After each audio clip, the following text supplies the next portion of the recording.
Time limit को बढ़ा के मंगलवार तक यानी ट्यूसडे तक कर दिया है। अब सवाल ये है कि डोनाल्ड ट्रंप अब आगे क्या करना चाह रहे हैं। देखिए, आज सुबह डोनाल्ड ट्रंप की तरफ से कुछ मैसेजेस आए सोशल मीडिया पर, और उसमें उन्होंने एक तरफ तो ये सब कहा कि जो है हम पावर प्लांट ईरान के तबाह कर देंगे, ब्रिज उड़ा देंगे, ऐसा हमला होगा जो पहले कभी नहीं देखा जाएगा। जिस तरह की बात डोनाल्ड ट्रंप करते आए हैं उसी तरह की उन्होंने बात कही और कहा कि बस मंगलवार तक का, ट्यूसडे तक का समय है ईरान के पास, वगैरह वगैरह, इस तरह की बातें की उन्होंने। लेकिन उसके साथ उन्होंने ये भी कह दिया कि ईरान से बात हो रही है। देखिए, जैसे ही उन्होंने ये कहा कि ईरान से बात हो रही है, तभी बड़े सारे डिफेंस एक्सपर्ट इस बात को समझ गए थे कि अब शायद डोनाल्ड ट्रंप हमला करने की हिम्मत नहीं जुटा पा रहे हैं, क्योंकि वो अच्छी तरह से जानते हैं, अमेरिका इस बात को अच्छी तरह से जानता है कि अगर ईरान के पावर प्लांट्स पर हमले होते हैं, ब्रिजेस को उड़ा दिया जाता है या ऑयल फैसिलिटीज़ पर हमला होता है, तो उसका नतीजा क्या होगा, उसके बाद अरब में क्या होगा, उसके बाद इजराइल में क्या होगा, उसके बाद डिमोना न्यूक्लियर सेंटर पर क्या, नेगेव जो है शिमोन पेरेस न्यूक्लियर सेंटर, उस पर क्या होगा। ये अंजाम को अमेरिका भली भांति समझता है। जिस देश के 15-16 बेस पूरी तरह तबाह हो गए हो, डिफेंस सिस्टम पूरी तरह से तबाह हो गया हो, उस पर अगर हमले होते हैं, ईरान पर अगर हमले किए जाएंगे और गैस स्टेशंस और पावर प्लांट्स पर हमले होंगे, तो उसका नतीजा क्या होगा, ये भी अमेरिका के डिफेंस एक्सपर्ट्स अच्छी तरह से समझते हैं। शायद यही वजह है कि जो बात है उसको आगे बढ़ा दी गई और फिलहाल ये कह दिया गया कि अब ट्यूसडे तक का, मंगलवार तक का समय है। लेकिन ईरान की तरफ से रिएक्शन आया है। देखिए, ईरान ने साफ कर दिया है, आपको जो हमले करने हैं आप वो करिए, उसके बाद हम जो करेंगे, हम पूरे इलाके को नर्क बना देंगे। इस शब्द का प्रयोग किया है ईरान ने। इस बीच देखिए, दो बेहद अहम खबरें आई हैं जो कि हॉर्मूज से जुड़ी हुई हैं। देखिए, मामला एक बार फोकस फिर से हॉर्मूज पर हो गया है। डोनाल्ड ट्रंप ने पहले कहा कि हॉर्मूज खोलना हमारा काम नहीं है, इस तरह की उन्होंने बातें की। लेकिन वो जो पायलट वाला ऑपरेशन हुआ, अच्छा, उस पर भी मैं बात करूंगा, वो पायलट वाले ऑपरेशन को लेकर उस पर भी मैं बात करूंगा। लेकिन पहले हॉर्मूज पे बात करें। हॉर्मूज को लेकर डोनाल्ड ट्रंप ने कहा था कि अब ये खोलना हमारा काम नहीं है, हम जो है, हमारे पास बहुत ऑयल है। लेकिन अब फिर से वो हॉर्मूज पर आ गए और कह रहे हैं कि हॉर्मूज खोलिए वरना हम हमला करेंगे। अब बताया ये जा रहा है, इसी बीच एक बेहद अहम खबरें हैं, दो बेहद अहम खबरें हैं। एक तो ये दावा किया जा रहा है कि चीन के 5 जहाज जो हैं वो ईरान पहुंचे हैं स्ट्रेट ऑफ हॉर्मूज होते हुए। 5 जहाज। देखिए, चीन की बात करें तो institute for the study of war ISW के रिपोर्ट के मुताबिक चीन ईरान की बैलिस्टिक मिसाइल ताकत को मजबूत करने में जुटा हुआ है। और टेलीग्राफ के हवाले से खबर है कि कम से कम 5 बार सोडियम पर क्लोरेट जो केमिकल होता है, इससे लदे हुए 5 जहाज जो हैं वो पहुंच चुके हैं ईरान। उसमें से जो जानकारी है वो भी बड़ी स्पेसिफिक जानकारी है। जो मरीन डेटा के मुताबिक जो जानकारी आई है कि 4 जहाज ऐसे हैं जो चाबार पोर्ट पर खड़े हुए हैं। बड़ी स्पेसिफिक जानकारी है। देखिए, ये कि 4 जहाज जो हैं वो चीन के चाबार पोर्ट पर खड़े हुए हैं और एक जहाज बंदर अब्बास पहुंच चुका है और सब के सब लदे हुए हैं उस सामान से जिससे बनाया जाता है मिसाइल का सॉलिड फ्यूल, सोडियम पर क्लोरेट। मैंने आपको पहले भी बताया था, इस तरह की खबरें पहले भी आई थी कि चीन सप्लाई कर रहा है। अब एक तरफ देखिए, ईरान लगातार मिसाइल्स दाग रहा है और जिस संख्या में मिसाइल दागी जा रही हैं उसी संख्या में तेजी से मिसाइल्स बनाने का काम भी चालू है। और जो मटेरियल है, देखिए आप, जो हमले हो रहे हैं अमेरिका और इजराइल के, वो हमले उन फैक्ट्रीज पे हो रहे हैं जहां मिसाइल्स बनती हैं। उन इंडस्ट्रियल एरियाज को टारगेट किया जा रहा है जहां पे वो सामान बनता है जिससे मिसाइल बनाने के काम आता है। अब इसकी भरपाई कैसे हो रही है? चीन की तरफ से लगातार शिप्स भेजे जा रहे हैं और 5 जहाज इस जंग के बीच में, आप सोचिए, इस जंग के बीच में चीन के 5 जहाज हॉर्मूज पहुंच जाते हैं, 4 चाबार पोर्ट पहुंच जाते हैं, एक बंदर अब्बास पहुंच जाता है और अमेरिका देखता रह गया। अमेरिका के ना जाने कितने वॉरशिप्स खड़े हैं, वो आप भी जान रहे हैं कि कितने सारे वॉरशिप्स खड़े हुए हैं, एयरक्राफ्ट कैरियर खड़े हुए हैं, सब मरीन्स हैं, क्या नहीं है। लेकिन ये चीन के जहाज वहां पहुंच गए, हिम्मत नहीं हुई हमला करने की। और बताया ये जा रहा है, जो मैंने समझने की कोशिश की, कि करीब 1000 से 2000 के बीच मिसाइल्स बनाने का सामान अभी फौरन भेजा गया है और वो जहाज से वो हटा के कारखानों तक पहुंचना भी शुरू हो गया। देखिए, एक तो ईरान की जो मिसाइल सिटीज़ हैं, इसके बारे में ये एक रहस्य से कम नहीं है अमेरिका के लिए। इस तरह की खबरें आती हैं कि हमने ये बेस उड़ा दिया, वो बेस उड़ा दिया, हमने लॉन्चर्स तबाह कर दिए, उसके बावजूद रोज 200 से 250 मिसाइल्स दागी जा रही हैं।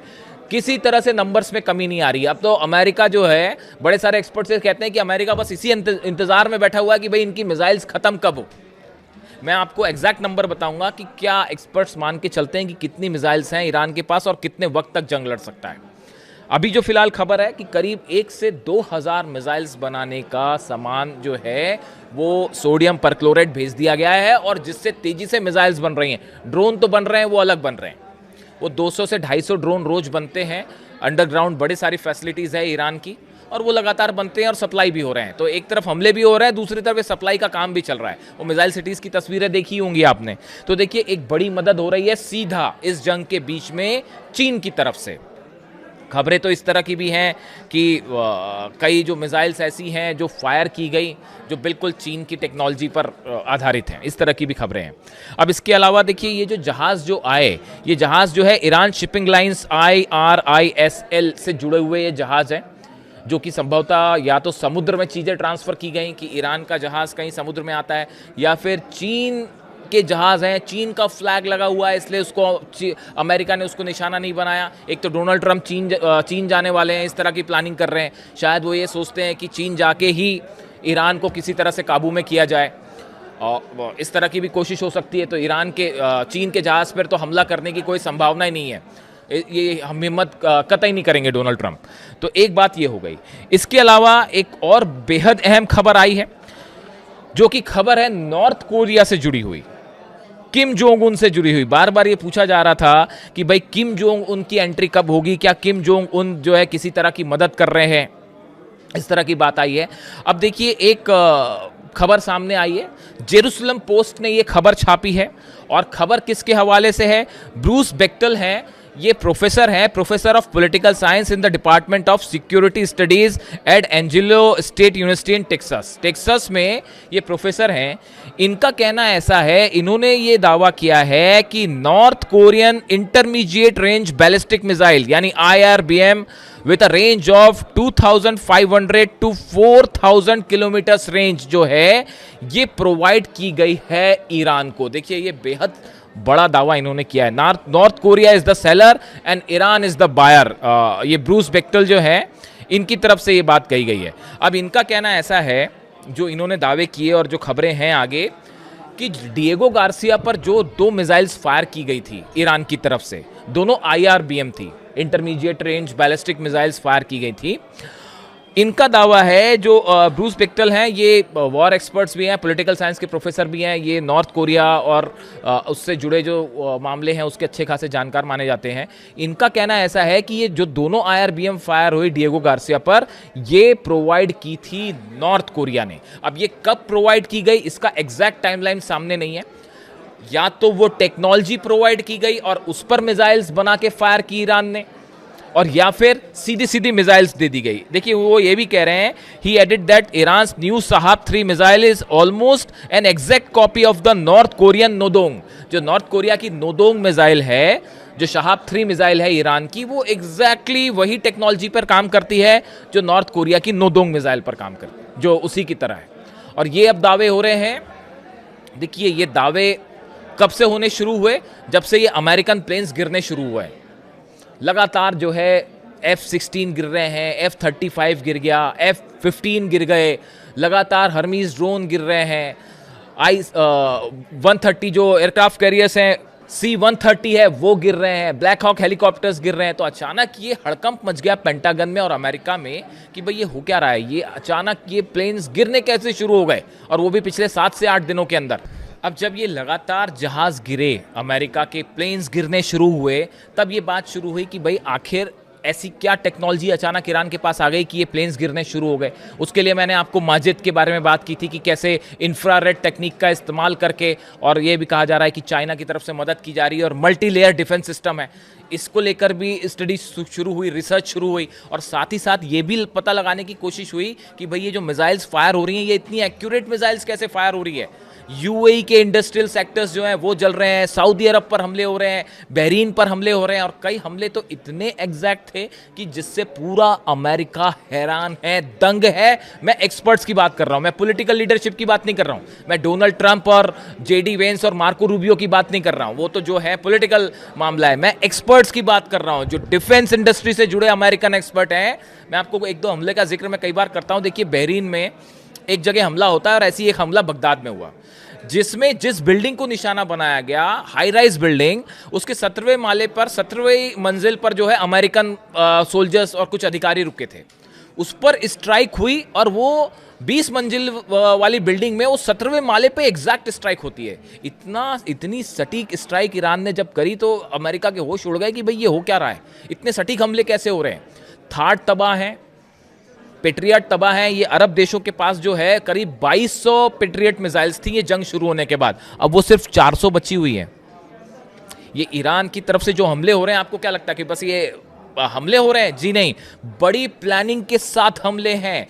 ड्रोन्स अटैक कैसे करने हैं, कौन सी मिसाइल कब फायर करनी है, एक एक चीज प्लान्ड है। और कैसे अरब देशों के या जो भी अमेरिका के डिफेंस मिसाइल्स हैं, इनको कैसे खत्म किया जाए।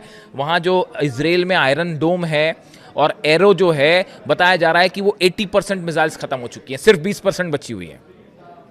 अरब देशों के पास 2200 पेट्रियट थे, वो सिर्फ 400 बचे हुए हैं। ये कल तक की जानकारी है, अभी बीच में और जो हमले हुए मैं बताऊंगा आपको। तो बड़े स्ट्रैटेजिकली हमले हो रहे हैं। और चाइना और नॉर्थ कोरिया की तरफ से, अब इसमें कोई शक नहीं, ये दावे अमेरिकन कर रहे हैं, अलग अलग अखबारों में ये दावे हो रहे हैं, ये बात मैं नहीं कह रहा, वेस्टर्न मीडिया इस बात को लेकर दावे कर रहा है। यानी कहने का मतलब ये है कि अगर इन हालात के बीच में चीन के 5 जहाज हॉर्मूज पहुंच जाते हैं, चाबार पहुंच जाते हैं, तो इसका मतलब यह है कि अमेरिका को बड़े स्तर पर घेरने की तैयारी हो चुकी है कि अगर ग्राउंड ऑपरेशन करते हैं तो क्या होगा। मैं आपसे एक बात और करना चाह रहा हूं। आपने कल देखा होगा पूरी दुनिया में इस बात की चर्चा थी भाई कि ईरान में अपने जो दूसरा पायलट बचा था उसको अमेरिका जो है वो ऑपरेशन करके ले आया, बचा के ले आया। ठीक है, बचा के ले आया। इस बात के लिए हमेशा से ट्रेनिंग दी जाती है, हर कंट्री के पास इस तरह की ट्रेनिंग होती है और अमेरिका ने पहले भी ऐसे ऑपरेशन किए। बड़ी तारीफ हुई अमेरिका की, अमेरिका ने भाई ये कर दिया, वो कर दिया, बचा लिया। लेकिन आप इसके पीछे की कहानी सुनिए। अगर आप मेरी राय मानेंगे, अगर आप मेरी बात सुने कि मैं क्या सोचता हूं इस ऑपरेशन के बारे में, आप ध्यान से समझिए इस बात को। एक पायलट को बचाने के लिए अमेरिका को अपने 6 प्लेन्स गंवाने पड़े हैं, जिसकी तस्वीरें सामने हैं। 2 C-130 गिर चुके हैं, डिस्ट्रॉय हो गए इस पायलट को बचाने के चक्कर में। 2 ब्लैक हॉक हेलीकॉप्टर्स गिरे हैं, 2 ड्रोन गिरे हैं, जिसमें एक हर्मीज 900 है और एक MQ-9 है। यानी कि 6 जहाज जो अमेरिका के हैं वो इस पायलट के रेस्क्यू के दौरान तबाह हो गए।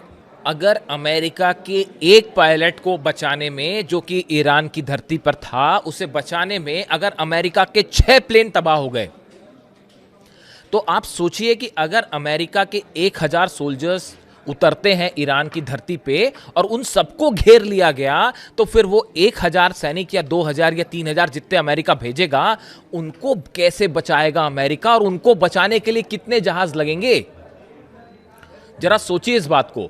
2 पक्ष थे इस कल पायलट वाली घटना के। मैं देख रहा था, मैंने बड़े सारे मीडिया आउटलेट्स देखे, बड़े सारे एक्सपर्ट्स की बात सुनी, तो अधिकांश लोग इस तरह की बात कर रहे थे कि भाई ये बड़ा ही सफल ऑपरेशन था ईरान का। लेकिन आप डोनाल्ड ट्रंप का गुस्सा देखिए, फ्रस्ट्रेशन देखिए। 6 जहाज अगर डाउन हो जा रहे हैं अलग अलग, और वो भी उसमें C-130 है, ब्लैक हॉक हेलीकॉप्टर्स हैं, सब कुछ अगर गिर जा रहे हैं और ईरान ने मार के गिराया, इसमें कोई शक नहीं है। तो ऐसी सूरत में अगर 1000 सैनिक जब आप ग्राउंड ऑपरेशन के लिए उतारेंगे, वो फंस गए तो क्या होगा। ये मान रहे हैं बड़े सारे एक्सपर्ट्स कि ये जो कल पायलट को बचाने की कोशिश हुई, इसके बाद ये बात लगभग साफ हो चुकी है कि अमेरिका अब ग्राउंड ऑपरेशन नहीं करेगा, और अगर करेगा तो उसकी भयंकर कैजुअलिटी होगी। जरा आप सोचिए इस बात को, मैंने जो लॉजिक दिया आप उसको समझिए। ये बात ठीक है कि अमेरिका अंदर आया, अंदर आके उसने अपना ऑपरेशन किया और पायलट को ले गया, ठीक है, बात मान ली बात, चलिए। लेकिन उसका खामियाजा इतना बड़ा है कि आप अगर डिफेंस एक्सपर्ट से बात करें, वॉर एक्सपर्ट से बात करें, तो वो बताएंगे कि भाई ग्राउंड ऑपरेशन होगा तो फंस जाएगा अमेरिका। और इस बात को पूरी दुनिया समझती है कि जो कल हुआ, कैसे ईरान जो है वो भारी पड़ता दिखाई दे गया। खैर, अभी फिलहाल ग्राउंड ऑपरेशन करेंगे नहीं करेंगे थोड़ा मुश्किल ही दिख रहा है, क्योंकि डोनाल्ड ट्रंप की आप धमकियां देखें, उसका नेचर देखिए, बम्बार्डमेंट करने वाला है, वही एयर अटैक। यानी ईरान के पास, अमेरिका के पास जो है कोई पुख्ता रणनीति नहीं है। मैं एक डेमोक्रेट हैं सांसद वहाँ के, उनको सुन रहा था, वो यही बात कह रहे हैं कि डोनाल्ड ट्रंप के पास कोई प्लान ही नहीं है, कि अटैक का कोई प्लान ही नहीं है। हॉर्मूज कैसे खुलवाएंगे, कोई प्लान नहीं है। एयर स्ट्राइक्स जो हैं वो कहाँ कहाँ कब कब कितनी करनी है, कोई प्लान नहीं है। आप कह रहे हैं कि हम स्टोन एज में पहुंचा देंगे ईरान को, तो उसके लिए आप क्या करेंगे? अस्पतालों पर हमले करेंगे, यूनिवर्सिटी पर हमले करेंगे, उससे क्या होगा? ईरान हार जाएगा उससे। मतलब ये तो सोच भी बड़ी हैरान करने वाली है। और यहाँ तक कि अमेरिका में डेमोक्रेट बड़े सारे सीनेटर्स जो हैं वो ये कह रहे हैं कि हॉर्मूज खुलवाना है तो ईरान को डरा धमका कर हॉर्मूज नहीं खुलवाया जा सकता। ये अमेरिका के डेमोक्रेट्स जो हैं सांसद हैं वो ये बात कर रहे हैं। तो यही बात अब तक अगर डोनाल्ड ट्रंप को समझ नहीं आई तो आप कैसे डील करेंगे? अब देखिए वो एक नई बात शुरू हो गई है फिर से। ये पिछली बार भी यही शगुफा था कि पाकिस्तान के जरिए जो है वो ईरान से बातचीत करने की कोशिश हो रही है, इस तरह के दावे हो रहे हैं। ये कुछ नहीं है, ये जो टाइमलाइन दी थी शाम को 6 तारीख की शाम को कि 8 बजे वो पूरी हो रही थी। 8 बजे के बाद आप हमला करेंगे। अगर ईरान के आपने एनर्जी सेंटर्स पर हमले किए, उसके बाद सऊदी में क्या होगा, उसके बाद यूएई में क्या होगा, बहरीन में क्या होगा, इराक में क्या होगा, जॉर्डन में क्या होगा, कुवैत में क्या होगा, इजराइल में क्या होगा, उसका अंदाज़ा भी लगाना होगा आपको हमला करने के पहले। ईरान उस समय क्या कर रहा होगा ये भी बात तो सोचनी होगी आपको। तो अब इसीलिए जो बताया जा रहा है कि ये फिर से एक शगुफा छोड़ दिया कि पाकिस्तान के ज़रिए बातचीत हो रही है और इस तरह की जो बातें हैं कि अच्छी बातचीत हो रही है। और ईरान की तरफ से हर बात बड़ी साफ साफ लहजे में कह दी गई है। टेम्प्रेरी सीज फायर, कोई इस तरह की कोई बात ही नहीं है। ये मतलब एक ख्याली पुलाव है जो बस कभी भी जो है आपको ऐसा लगा कि भाई अब तो फंस गए, अब कैसे हमला करें, टाइमलाइन दे दिया हमने हमला करने का, तो हमला करें नहीं करें फंस जाएंगे, तो बोले जी बातचीत हो रही है। तो इसके अलावा और कोई उसकी सच्चाई नहीं है। मैं आपको पहले ही कह चुका हूँ, ईरान की सेना की तरफ से जब तक ये बात नहीं कही जाए कि हम बात करेंगे, तब तक आप किसी बात पर विश्वास ही नहीं करिए। जब तक अब्बास अराक्ची विदेश मंत्री नहीं कहते ईरान के, तब तक किसी बात पर कोई मतलब नहीं किसी खबर का। और फिलहाल हालात ये है कि चाइना की भी धमाकेदार एंट्री है, नॉर्थ कोरिया की भी धमाकेदार एंट्री है, और रूस क्या चाहता है वो भी अपने आप में एक बड़ा ज़बरदस्त दावे हो रहे हैं। जिस तरह से बुशर पर हमले हुए, उसको लेके मैं अलग से बात करूंगा। वो जो न्यूक्लियर प्लान जो है वो बताया जा रहा है कि रूस के विदेश मंत्री ने बात की है ईरान से। उसके पहले रूस ने बात की इजराइल से, नेतन्याहू से भी बात हुई है। और बताया जाता है कि चीन और रूस के विदेश मंत्रियों के भी आपस में बात हुई है। यानी सब आपस में बात कर रहे हैं और एक बड़ा प्लान तैयार है हर चीज़ को लेकर कि अगर डोनाल्ड ट्रंप बड़े हमले करते हैं तो क्या करना है। यानी अगर किसी भी तरह का बड़ा अटैक होता है तो घिर जाएंगे डोनाल्ड ट्रंप। जो भी अपडेट होगा इससे जुड़ा मैं आप तक पहुंचाऊंगा, और अगले वीडियो में कोशिश होगी कि हम इंतजार करेंगे डोनाल्ड ट्रंप क्या करते हैं, उससे जुड़ा जो भी अपडेट होगा आप तक पहुंचाऊंगा। Thank you so much.